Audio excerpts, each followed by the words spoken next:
This is Terrible Tim Witherspoon, former two-time heavyweight champion of the world.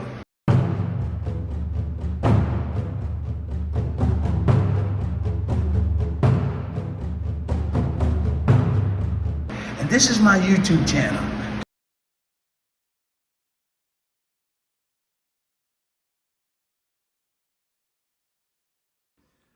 All right, here we are with the champ.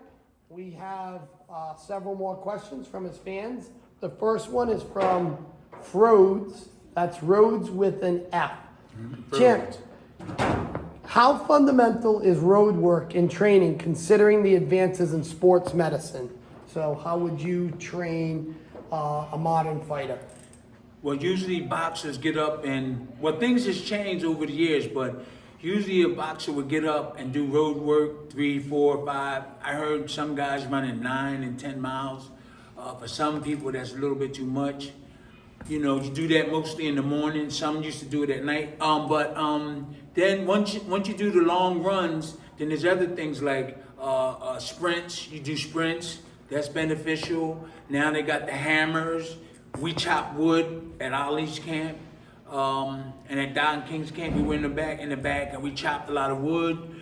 Sprints, chopping wood, and running combined together would definitely benefit a boxer. And I'm sure there's other stuff they have. The rower, you know, it enhances when they get on the rower, but not as much as chopping wood and sprints and doing the long runs.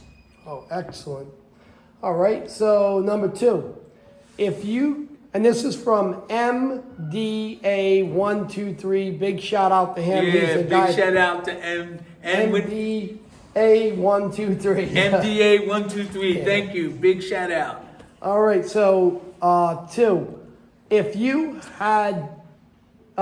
could change one decision you made in your career, what would it be? One decision in a fight.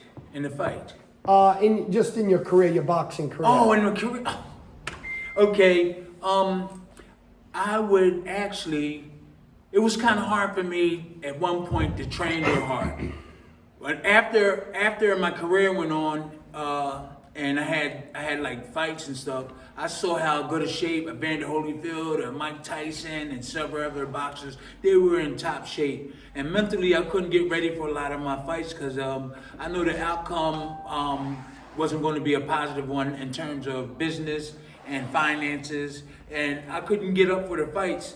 But if I was focused and had the right people behind me, the sky's the limits. Because I had the skills, and I don't know what I would have done because I would have reached really high goals. So, you know, by my business not being in the right situation, I think that hindered my career. But if I had a chance to do it again, I would forget about that and go ahead and train real hard. But it's over now. And I'm retired, you know. But it was.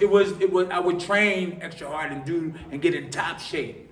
Yep. So you'd be more focused on the training. Well, I won. I'm sorry for cutting you off, but I won a lot of fights because I had skills. Right. That helped me navigate through when I wasn't in shape. Yeah. But imagine me being in top shape. Yeah. God knows what would have happened. All right. So here's another one from MDA123. What's the hardest punch you ever landed? Didn't really hurt a guy the way you thought it would? The hardest punch, let me see. The hardest, I think, who was that I hit? The Bruno? Oh, right, Bruno. I'm not losing it. I'm just thinking, you know, I'm happy to be here and doing all this. Yeah, in the beginning, everybody was talking about Bruno couldn't take a punch. You know, I was training for him in America, and you know, we went over there, we went overseas, and everybody was saying, "Yo, man, just get him on the chin." So during that fight, I left my game plan alone a little bit, and you could see the fight you watch it. I just was trying to hit him on the chin. Then I realized he could take a better punch than what people were saying. So everybody's saying pre-fight, "Oh, he can't take no punch. You hit him right 10 with that overhand, he gone." I was hitting him with it, and he didn't go. No. It took to that 11th round for me to land, and then that's when that's when I really I took advantage of when I hurt him. I put him on the canvas, but all before that, I was trying to hit him, and all before the fight in training camp, everybody thought that all we gotta do is land that right hand. Yeah. And I hit him a lot of times, and he didn't go nowhere. And I was like, what the heck they was talking about? He could take a punch. Yeah. He could take a punch. You could take a real bomb, huh? Number 4, when you were in camp for a fight, what was your basic daily routine in terms of meals and workouts?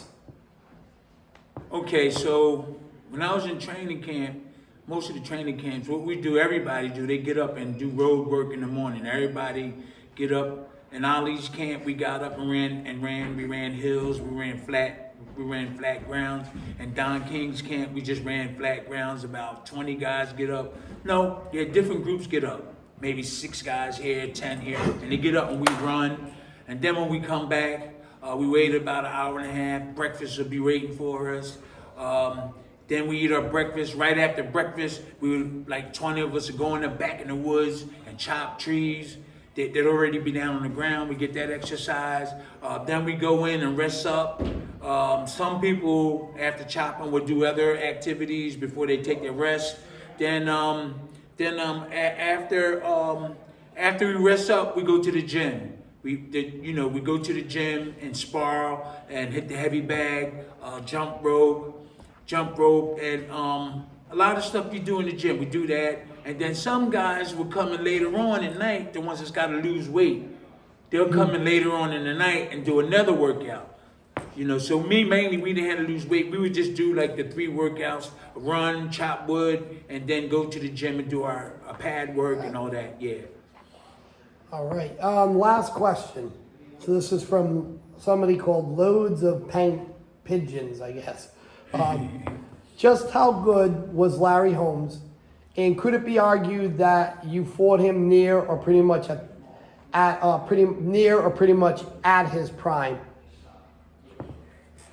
I think that he still had it in him. I think he still had it in him then. It was 1983.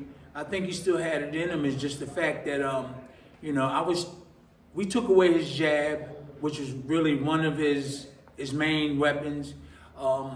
Like my trainer, I keep talking about him, Slim Robinson. We had a plan. We trained 2 months blocking jabs with all these different sparring partners, just blocking jabs. They were throwing jabs at me. So we took away all his main weapon, and I think that played a big part in the fight. I think he was still, in his prime. I don't think that he, because after me, he fought some tough guys, and he was hanging in there with them, but he couldn't hit me. I was slipping, I was blocking good, and I do think he was going. I don't know if he was going on the way out. No, I don't think he was that, because he was trying to reach Rocky Marciano's record. So during me, he still had fire in him, because fights after me, he knocked guys out and he beat them up real bad. But with me, I wasn't there for him to hit. Yep. Yeah. All right.